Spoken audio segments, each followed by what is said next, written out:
Hypnotism and Crime. Before leaving the subject of hypnotism, I deem it proper to say a few words on one of its branches, which is just now attracting the attention alike of students of the science and the public at large. The idea is being very generally promulgated among the people that the ability of one man to mesmerize or hypnotize another implies the possession of a very dangerous power, and one which, in the hands of an unscrupulous man, may be used for criminal purposes. It is perhaps not strange that such an idea should prevail among those who have not studied the science, except by observation of platform experiments, which are designed rather to amuse than to instruct. There is something so mysterious in the whole subject, viewed from the standpoint of an audience assembled to witness experiments of this character, that it would be strange indeed if the average man were not impressed with an indefinable dread of the power of the hypnotist. He sees him, by means of certain mysterious manipulations, throw his subject into a profound sleep and awaken him by a snap of the fingers. He sees the subject impressed with all manner of incongruous ideas, made to believe that he is Diogenes or a dog, at the will of the operator. He is made to ride an imaginary horse race astride of a deal table, or to go swimming on the bare floor. He is made to see angels or devils, to wander in the Elysian fields of paradise, or to scorch in the sulphurous fires of hell, to feel pain or pleasure, joy or sorrow, all at the caprice of the man in whose power he has placed himself. All this and much more can be seen at public exhibitions of hypnotism, and under conditions that leave no doubt in the mind of the observer of the genuineness of the phenomena. He sees his friends, for whose integrity he can vouch, go upon the platform and become subject to the same mysterious power. Still doubting, he may go upon the stage himself, only to find that he is amenable to the same subtle influence, controllable by some power that is to him agreeable yet mysterious, indefinable, incomprehensible. At first, he perfectly comprehends all his objective surroundings, remembers afterwards all that took place, and very likely fancies that he obeyed the suggestions of the hypnotist merely to please him and to avoid doing anything to mar the harmony of the occasion. Later on he learns that his supposed complacency was really an irresistible impulse to obey the will of the hypnotist.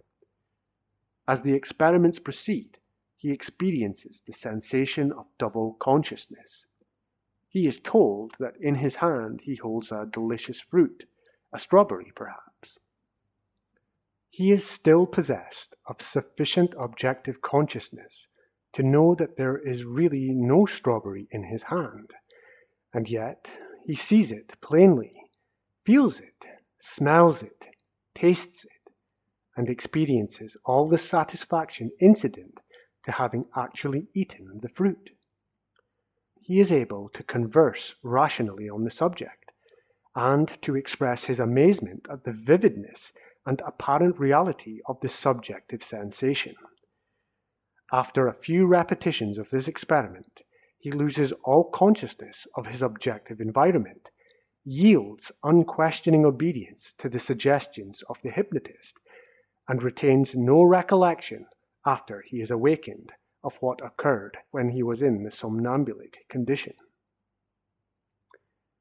His friends inform him of the many wonderful things which occurred, of his ready obedience to all suggestions, how he made a speech far transcending his natural abilities under the influence of a suggestion that he was Daniel Webster, how he flapped his wings and crowed when told that he was a cockerel, and so on through the repertoire of platform experiments. He is now strongly impressed with the idea that he was controlled by a power that he could under no circumstances resist. But, wishing to pursue his investigations further, he resolves to test the question whether this power can be employed for criminal purposes. A few friends are called together, a hypnotist is employed, and a few well-trained subjects are invited to give a private exhibition for the benefit of quote-unquote science. In order to give the proposed psychological experiment an undoubted scientific value, a few doctors of physic are invited to be present, not because they know anything about psychology or of hypnotism, but because it is well known that they have heard something about the latter science, particularly that it has been found to be a great therapeutic agent, and they are just now deeply interested in proving that hypnotism, in the hands of anyone outside of the medical profession, must necessarily be employed for the perpetration of crime. We will now suppose that the guests are assembled and the experiments are about to be made. The question is freely discussed in the presence of the subjects, each one of whom is duly impressed with the idea that he is about to become the instrument of science for the elucidation and definite settlement of the great problem of the age. The subject is now duly hypnotized, and the inevitable paper dagger is placed in his hands. An imaginary man in a distant part of the room is pointed out, and the subject is informed that the said man is his mortal enemy, and he is duly advised that the best thing he can do under the circumstances is to proceed to slaughter the enemy aforesaid. This he has no hesitation in doing, and he proceeds to do it with great dramatic effect. He sneaks up to his victim in the style of the last heavy villain he has seen on the stage, and plunges the imaginary dagger into the hypothetical man, amidst the applause of the assembled village wisdom. The next subject is duly hypnotized, and informed that he is a noted pickpocket. The guests are pointed out as a good crowd to work for quote-unquote wipers, or whatever is thieves' slang for pocket handkerchiefs.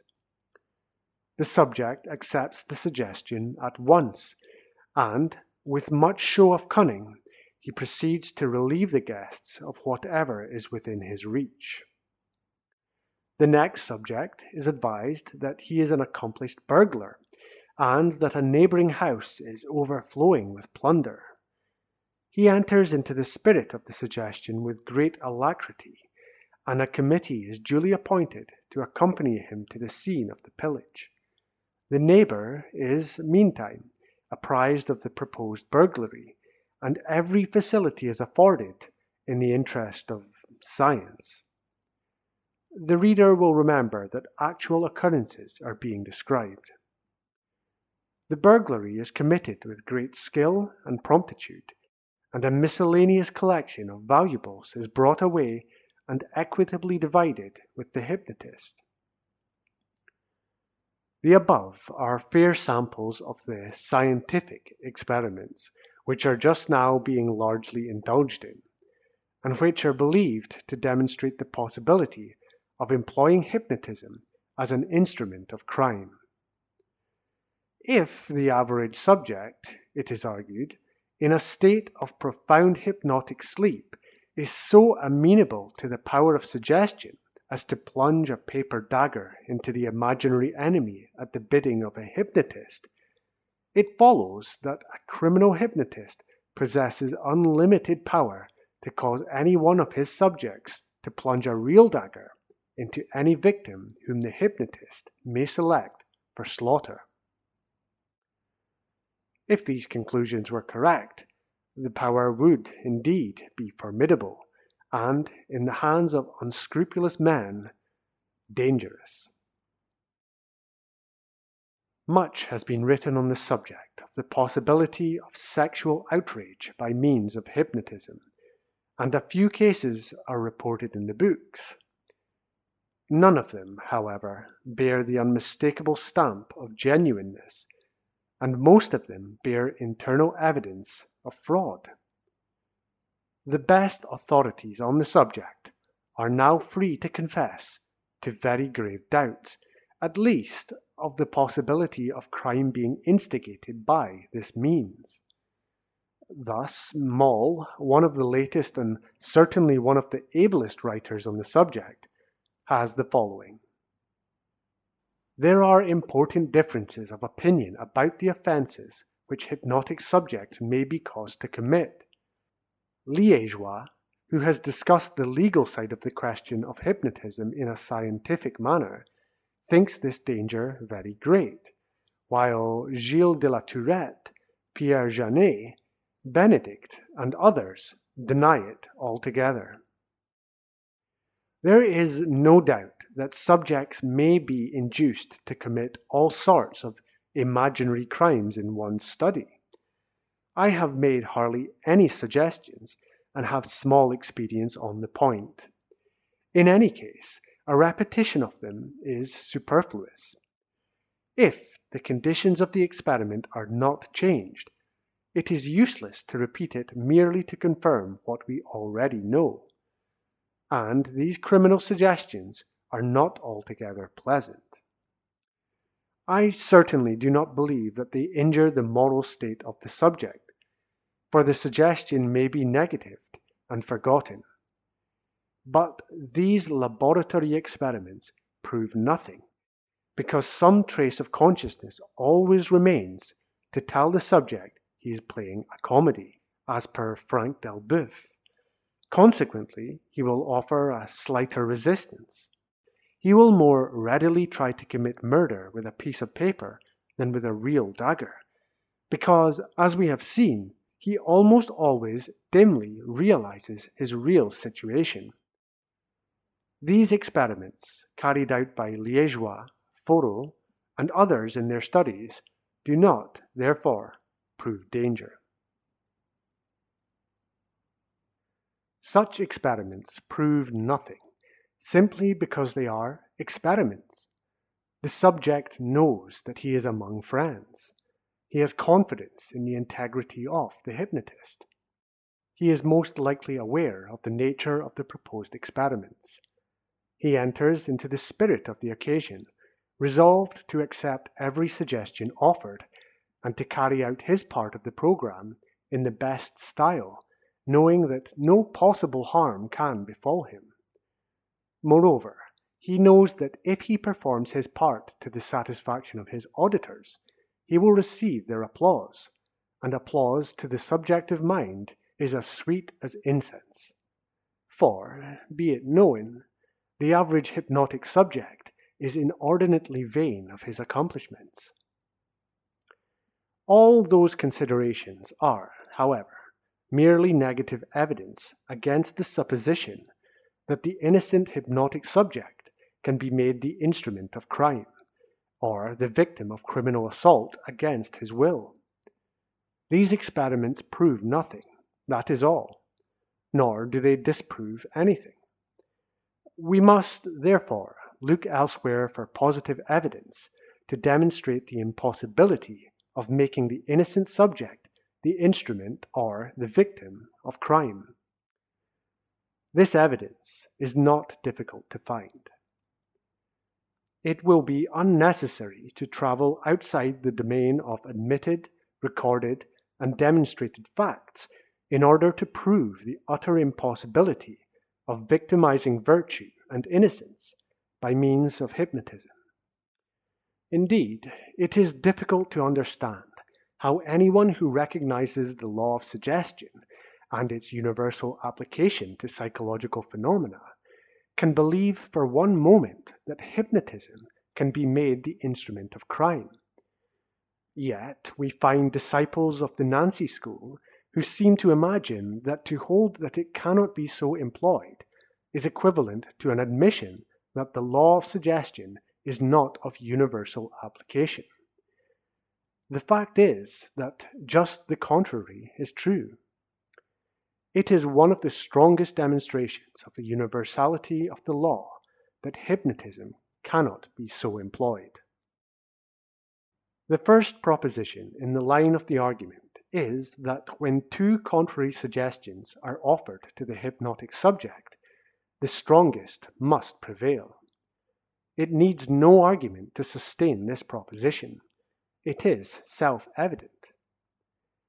The next proposition, almost equally plain, is that autosuggestion as a factor in hypnotism is equal in potency, other things being equal, with the suggestion of another. Autosuggestion is now recognized as a factor in hypnotism by all followers of the Nancy School. Professor Bernheim mentions it as an obstacle in the way of the cure of some of his patients. One case that he mentions was that of a young girl suffering from a tibiotarsal sprain. Says Bernheim, I tried to hypnotize her. She gave herself up to it with bad grace, saying that it would do no good.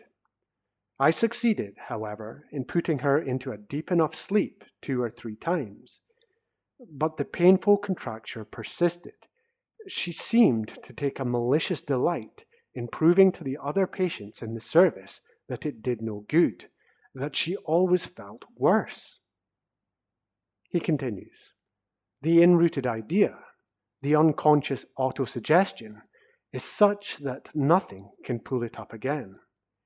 When the treatment was begun, she seemed to be convinced that hypnotism could not cure her. Is it this idea, so deeply rooted in her brain, which neutralizes our efforts and her own wish to be cured? Moll, more distinctly than Bernheim, recognizes the power of autosuggestion as a potent factor which must always be taken into account in conducting experiments, although he, like Bernheim, strangely forgets to take it into account when he discusses hypnotism in its relations to crime. The following passage, for instance, should have been incorporated in his chapter on the legal aspects of hypnotism. Expressions of the will which spring from the individual character of the patient are of the deepest psychological interest. The more an action is repulsive to his disposition, the stronger is his resistance, per Forel. Habit and education play a large part here.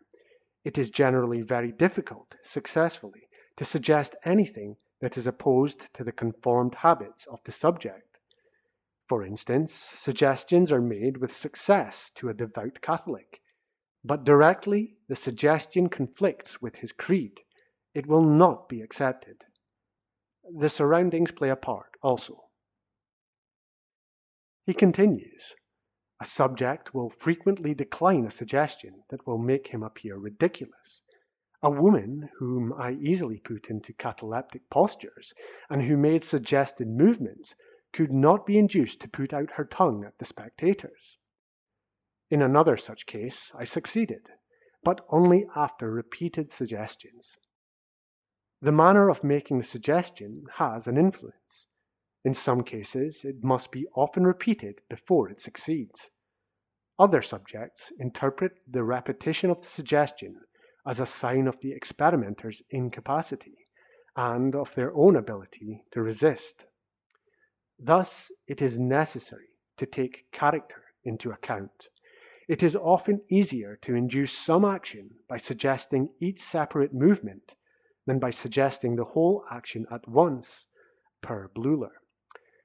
For example, if the subject is to fetch a book from the table, the movements may be suggested in turn. First the lifting, then the steps, etc. Again, per Bleuler. He continues, it is interesting to observe the way in which resistance is expressed, both in hypnotic and post-hypnotic suggestion.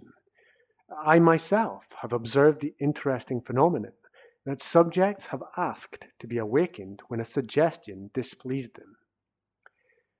Exactly the same resistance is sometimes offered to a post-hypnotic suggestion. It is possible in such a case that the subject, even in the hypnotic state, will decline to accept the suggestion. Many carried out only the suggestions to which they have assented, per Pierre Janet. Petrus relates an interesting case of a girl who would not allow him to awake her because he had suggested that on waking she would not be able to speak. She positively declared that she would not wake until he gave up his suggestion.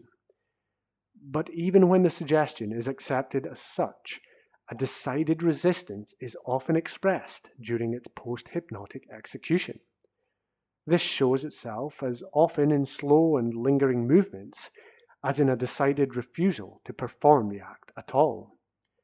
The more repugnant the acting, the more likely it is to be omitted. End quote. Thousands of experiments are daily being made which demonstrate the impossibility of controlling the hypnotic subject so far as to cause him to do that which he believes or knows to be wrong. A common platform experiment is that of causing subjects to get drunk on water under the suggestion that it is whiskey. It frequently happens that one or more of the subjects are conscientiously opposed to the use of strong drink as a beverage. Such persons invariably decline, in the most emphatic manner, to indulge in the proposed debauch. Like all such experiments on the stage before a mixed audience, they are passed by as simply amusing, and no lesson is learned from them. The intelligent student, however, cannot fail to see the far-reaching significance of the refusal of a subject to violate his temperance principles. Again, every platform experimenter knows that whilst he can cause a crowd of his subjects to go in swimming in imaginary waters, he can never induce them to divest themselves of their clothing beyond the limits of decency. Some cannot even be made to take off their coats in the presence of the audience. Others will decline to accept any suggestion the pursuance of which would cause them to appear ridiculous. Again, it is well known to hypnotists that an attempt to contradict or argue with a subject in the hypnotic state invariably distresses him, and persistency in such a course awakens him, often with a nervous shock. A conflict of suggestions invariably causes confusion in the subjective mind, and generally results in restoring the subject to normal consciousness. Now, what is an autosuggestion? In its broad significance, it embraces not only the assertions of the objective mind of an individual, addressed to his own subjective mind, but also the habits of thought of the individual, and the settled principles and convictions of his whole life. And the more deeply rooted are those habits of thought, principles, and convictions, the stronger and more potent are the autosuggestions, and the more difficult they are to overcome by the contrary suggestions of another.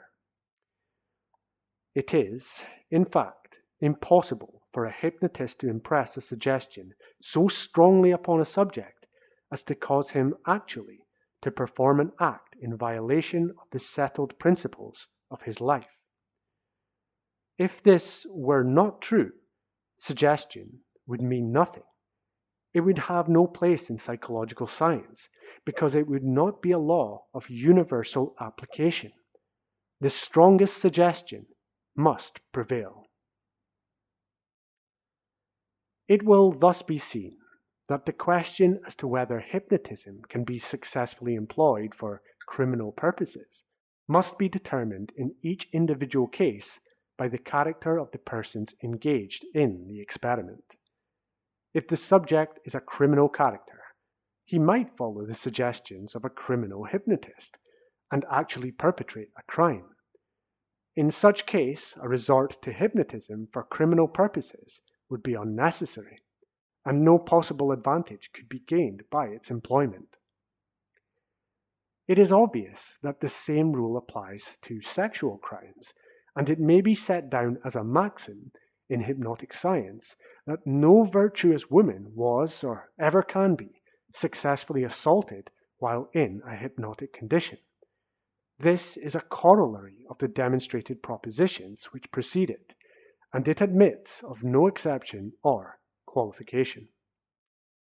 A virtuous woman is, indeed, in less danger of successful assault while in that state than she is in her normal condition, for the simple reason that hypnotic subjects are always endowed with a physical strength far superior to that possessed in the normal condition.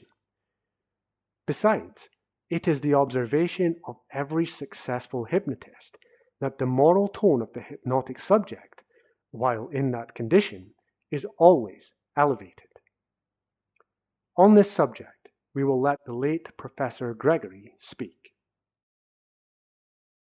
When the sleeper has become fully asleep, so as to answer questions readily without waking, there is almost always observed a remarkable change in the countenance, the manner, and the voice.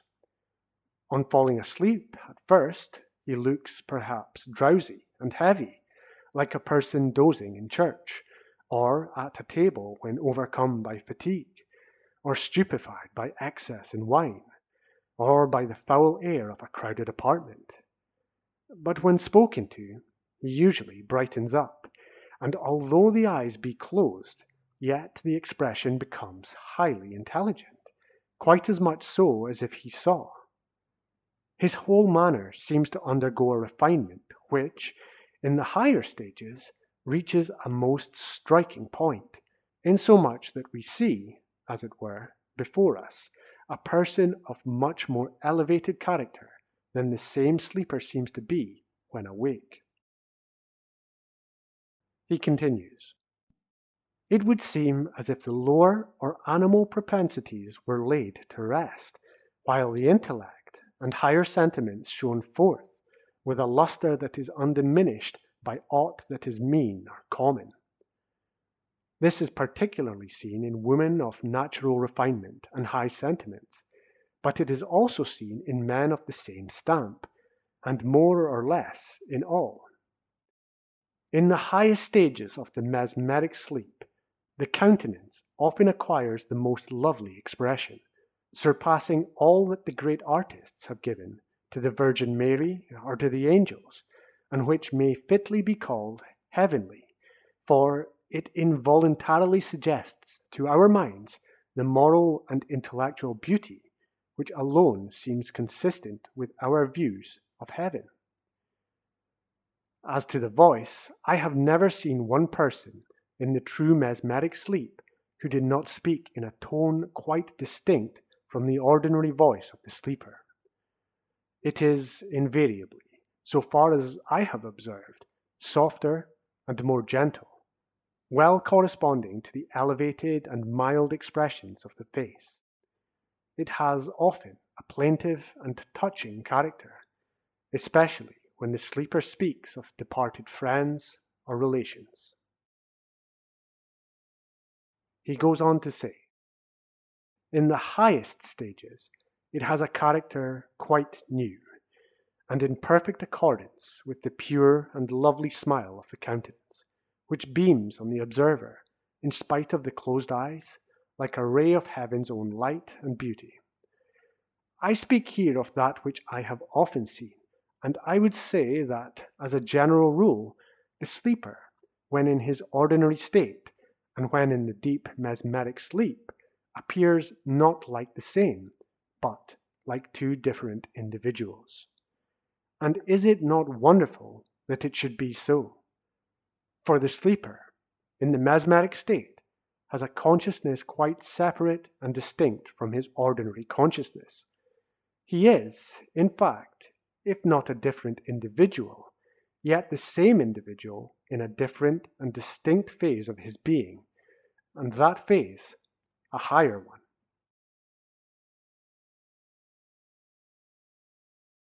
Professor Gregory's experience and observation have been those of every hypnotist and mesmerist whose works have been examined.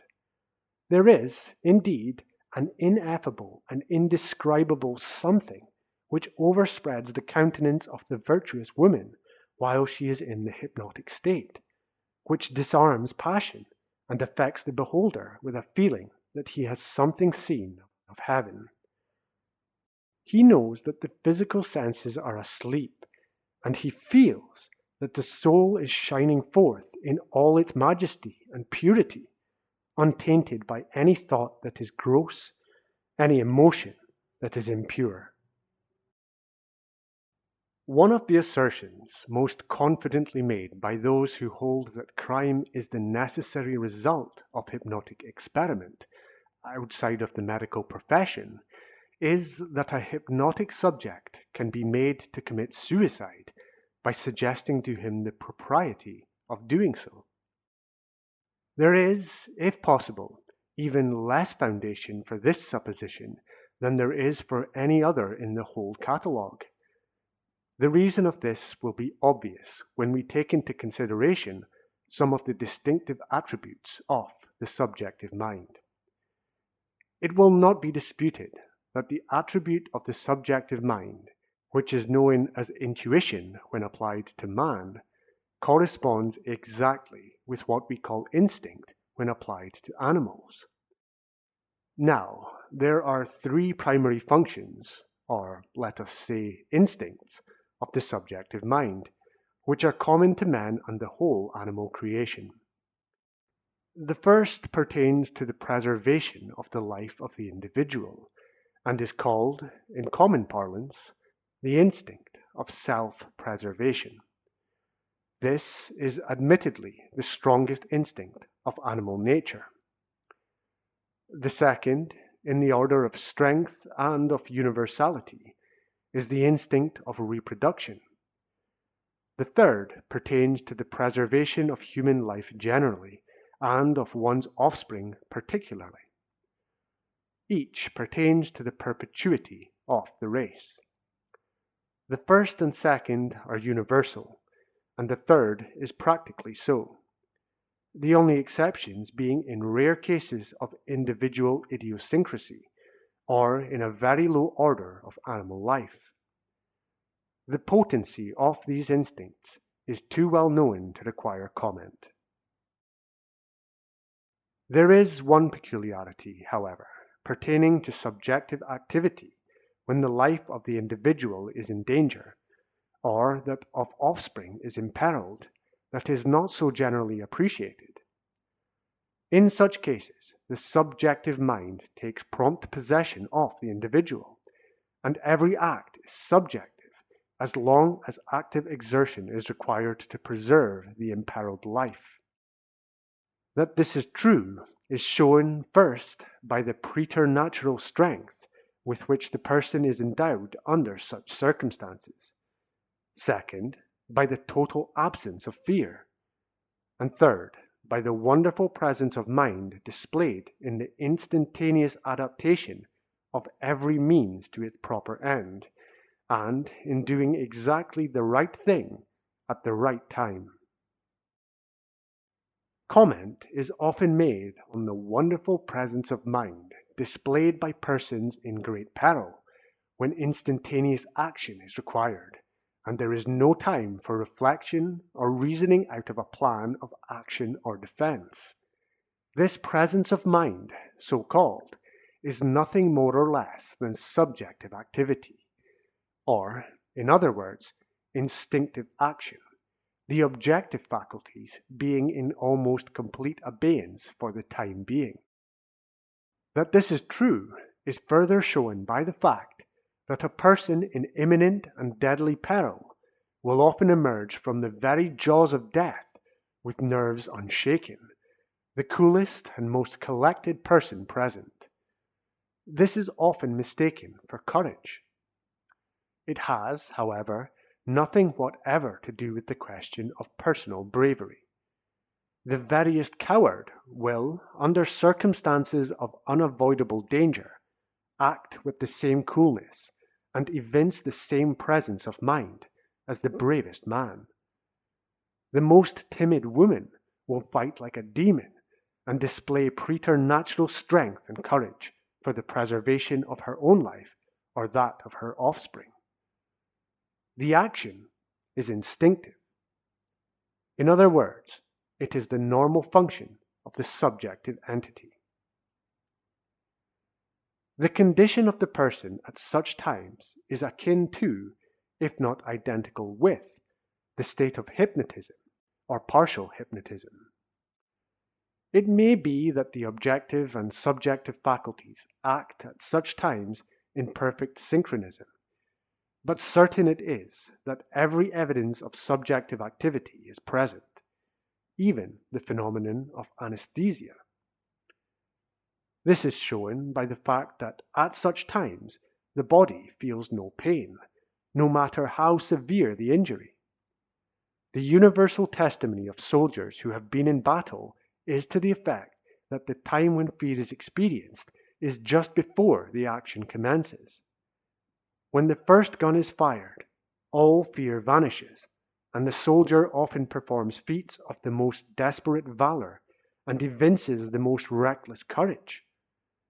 If wounded, he feels nothing until the battle is over and all excitement gone. It is a merciful provision of nature that the nearer we approach death, the less we fear it. This law is universal. It is only in the vigor of youth and manhood that death is looked upon with horror. The aged view its near approach with calm serenity. The convicted murderer, as long as there is hope of pardon, reprieve, escape, or commutation of the death penalty, evinces the utmost dread of the scaffold. But when the death penalty is pronounced and all hope has fled, he often evinces the utmost indifference, welcomes the day of his execution, and marches to the scaffold without a tremor. The newspapers speak with wonder and admiration of his courage, and the universal verdict is that he was a brave man and, quote unquote, died game. The truth is that the universal law of which we speak, that merciful provision of nature which nerves alike the brave man and the coward, steps in to his defense. His objective senses are benumbed, and he submits to the inevitable change without fear and without pain. The testimony of Dr. Livingstone is to the same effect. He was once seized by a lion when hunting in the jungles of Africa, and carried some distance, his body between the lion's jaws. When death seemed inevitable, he testifies that all fear left him, and a delicious languor stole over his senses. The grasp of the lion's jaws caused no pain, and he felt fully resigned to his fate. A fortunate shot from the gun of one of his companions released him, and he was rescued.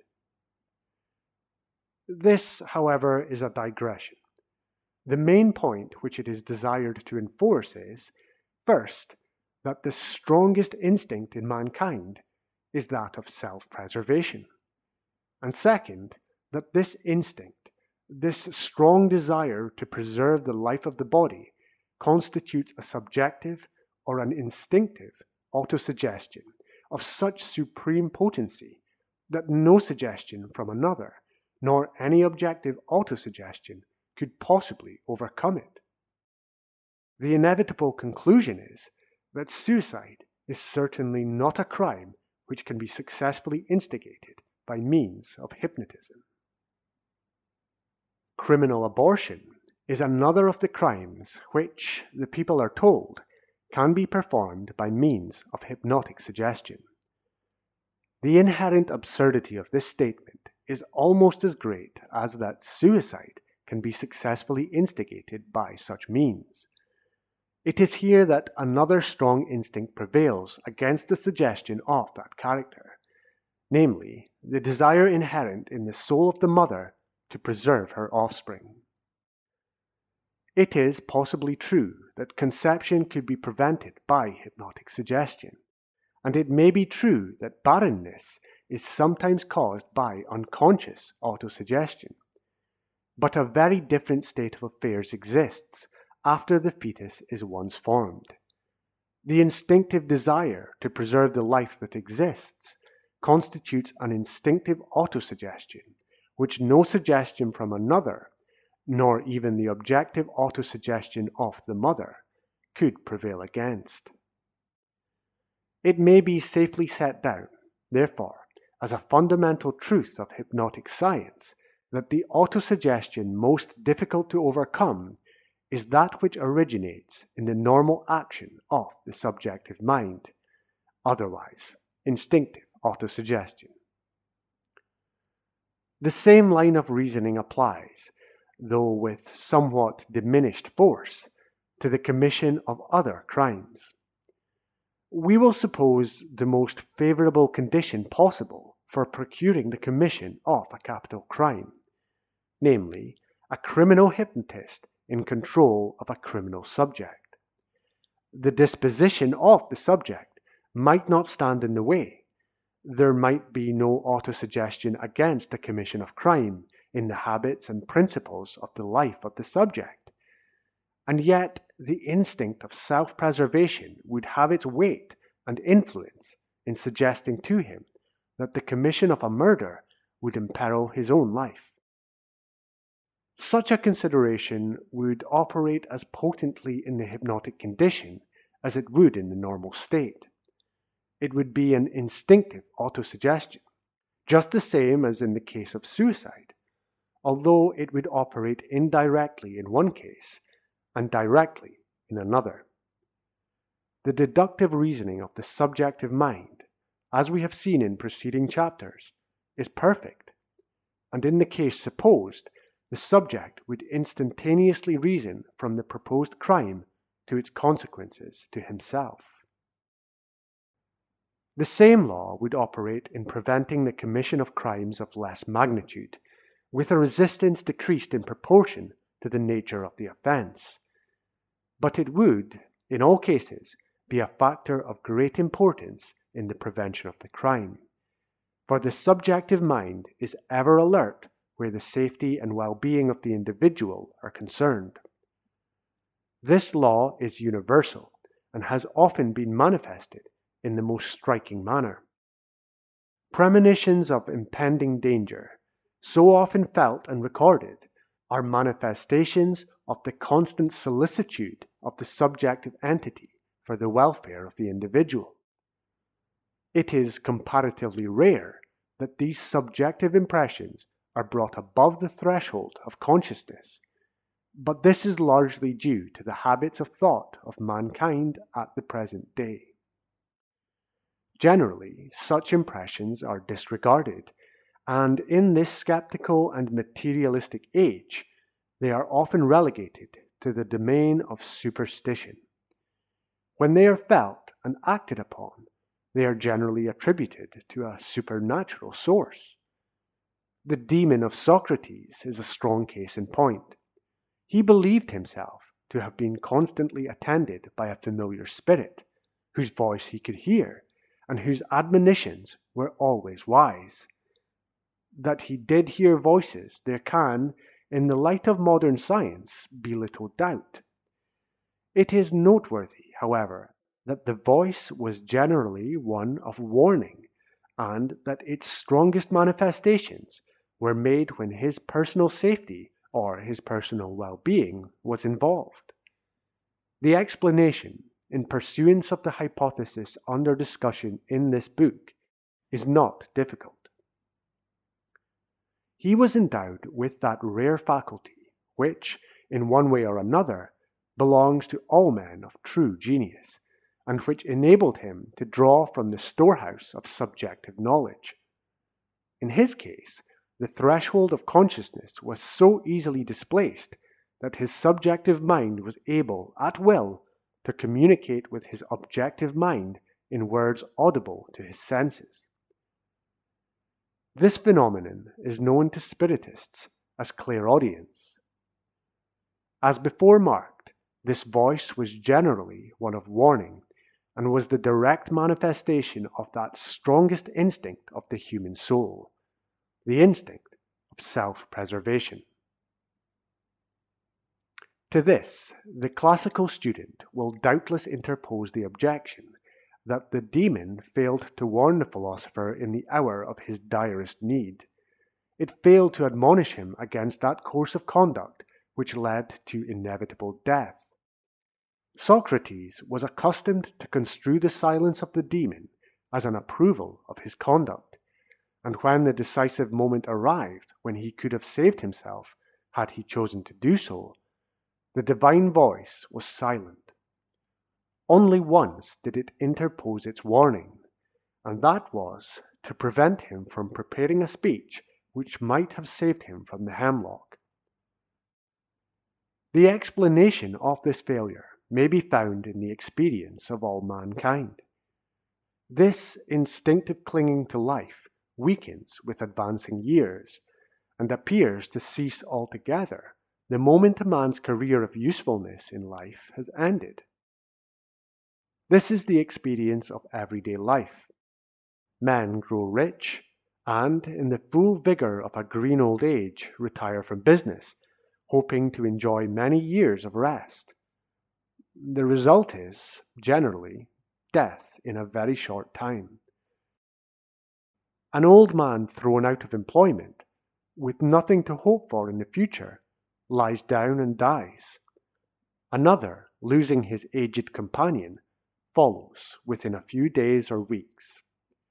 Another lives only to see his children married and settled, and when that is accomplished, cheerfully lets go his hold on life.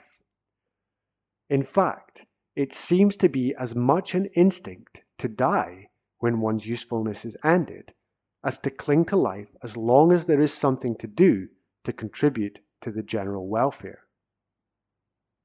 Socrates was an old man. He had lived a long and useful life, but his career of usefulness was ended, for the authorities of the state had decided that his teachings were impious and corrupting to youth. Had he lived, it would have been at the price of dishonor, his compensation a miserable old age. Besides, his doctrine that death is not an evil, together with his lofty sentiments regarding the duty of the citizen to the commonwealth, a duty which he maintained could be performed in his case only by submitting to its decrees and carrying into execution its judgments, constituted a potential element of autosuggestion which must be considered in estimating the psychological features of his case. He felt that the principles of his whole life would be violated by any attempt to escape or evade the penalty which had been decreed against him, and he spent his last hours in an effort to convince his friends that the death of the body is not an evil when life is purchased at the price of dishonor. He felt that the philosophy which it had been the business of his life to teach could only be vindicated by his death, at the time and in the manner decreed by the state. The supreme moment had arrived. The instinct of death was upon him, and, in philosophical communion with his followers, he calmly drank the hemlock and died the death of a philosopher. The value of testimony in criminal cases obtained by means of hypnotism has been very freely discussed by those who have given their attention to the legal aspect of the question. Assuming that a person has been hypnotized and caused to commit a crime, the question naturally arises: what means are at hand to convict the guilty party? How is evidence to be obtained, and what is its value when obtained? As it has been shown to be a practical impossibility to procure the commission of crime by means of hypnotic suggestion, it will be unnecessary and unprofitable to discuss the question at great length, and it will be dismissed after the presentation of the vital point. It is obvious that when it is demonstrated that evidence is unreliable, and necessarily unworthy of credence, it is useless to discuss the ways and the means of obtaining such evidence for use in a court of justice. The intricate maze of metaphysical disquisition in which this question has been so ably obscured by writers on the subject will not be entered.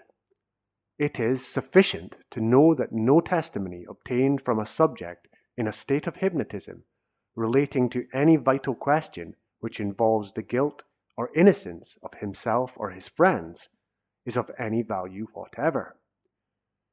It is a popular belief, handed down through the ages, that a somnambulic subject will always tell the truth, and that all the secrets of a sleepwalker can be obtained from him for the asking. This belief has also been held regarding the hypnotic subject, and it is upon this assumption that the hypothetical value of his testimony in criminal jurisprudence depends. It is true that on ordinary questions, the truth is always uppermost in the subjective mind.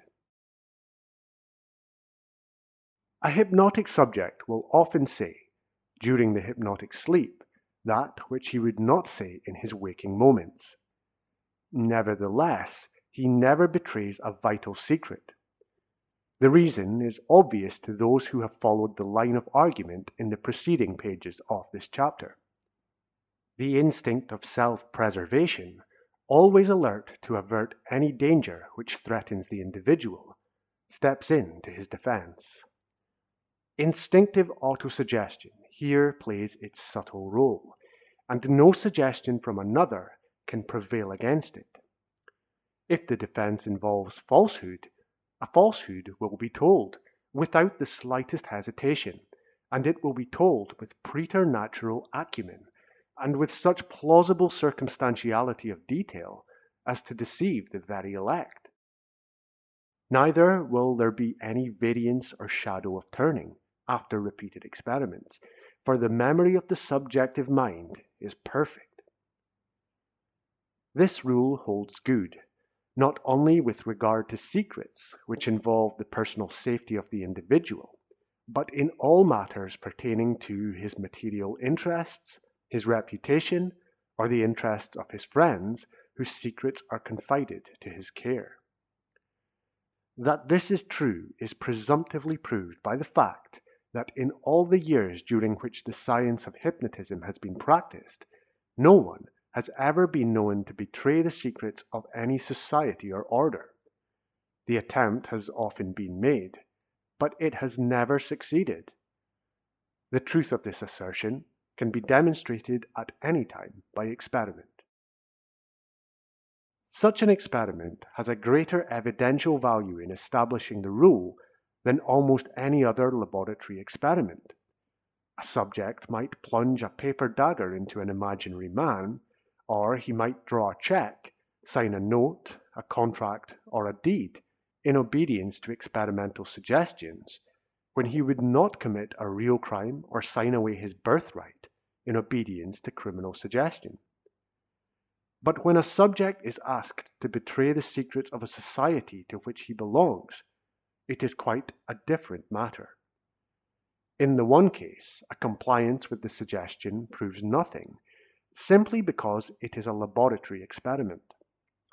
In the other case, his refusal to comply with the suggestion proves everything, because his betrayal of such a secret in the laboratory is just as vital as to betray it elsewhere. It is obvious, therefore, that the testimony of a hypnotized subject in a court of justice can possess no evidential value whatever. Not one of the conditions would be present which give weight to human testimony. The subject could not be punished for perjury if he swore falsely. In matters of indifference to him, he would be in constant danger of being swayed by the artful or accidental suggestion of another. A false premise suggested to him at the start would color and pervert his whole testimony. A cross-examination would utterly confuse him and almost inevitably restore him to normal consciousness. On questions of vital interest to himself, autosuggestion would cause him to resort to falsehood if the truth would militate against him. It is thought that enough has been said to show that the dangers attending the practice of hypnotism have been grossly exaggerated, and that the sources of danger, which the people are so persistently warned against, have no existence in fact. The premises laid down will not be gainsaid by any who understand the law of suggestion. The conclusions are inevitable. The law of autosuggestion has been recognized by continental writers, as has been shown by extracts from their books, but they have failed to carry it to its legitimate conclusion when treating the subject of the legal aspects of hypnotism. It is perhaps not strange that they should fail in this respect, in view of the vital interest which physicians have in hypnotism as a therapeutic agent. But they should remember that the subject is also of vital interest to students of psychology, and that it is only by a study of its psychological aspects that hypnotism can be intelligently applied to the cure of disease. That the phenomena displayed through its agency possess a significance which far transcends that which attaches to it as a substitute for pills is a proposition which will not be disputed, even by those who seek to monopolize its forces. It is hoped, therefore, that the psychological student will be graciously permitted to pursue his studies, at least until it is shown that physicians enjoy such a monopoly of the cardinal virtues that it is unsafe to entrust the forces of nature in the hands of others. In the meantime, the world at large will continue to believe that the laws of hypnotism are no exception to the rule that the forces of nature, when once understood, are designed for the highest good of mankind, and they will continue to demand that those forces shall not be monopolized by any man or set of men, body politic, or corporation. From what has been said, the supreme folly of legislation to prohibit experiments in hypnotism is manifest.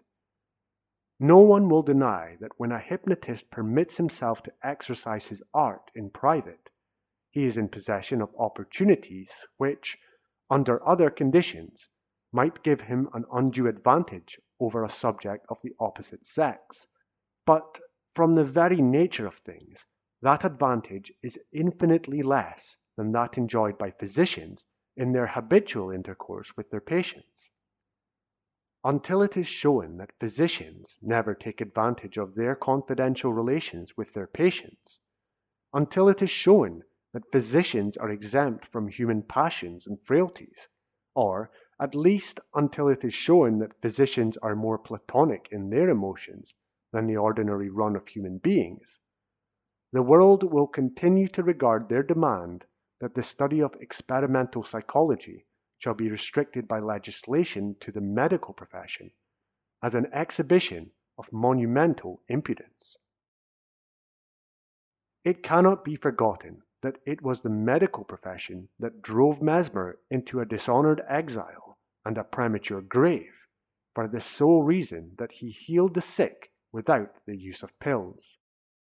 The faculty ridiculed, proscribed, and ostracized every medical man who dared to conduct an honest investigation of mesmeric phenomena. And now that the scientists of Europe are compelled to admit the therapeutic value of the science, they are instant in demand that no one but physicians shall be permitted to make experiments. It is, perhaps, natural and right that the treatment of disease by means of drugs should be restricted to those who are educated in the proper use of drugs, but the employment of psychic powers and remedies rests upon an entirely different footing. Their demand that hypnotism be reserved for their exclusive use rests not upon their knowledge of its laws, but is founded upon their willful ignorance of the fundamental principles which underlie the science.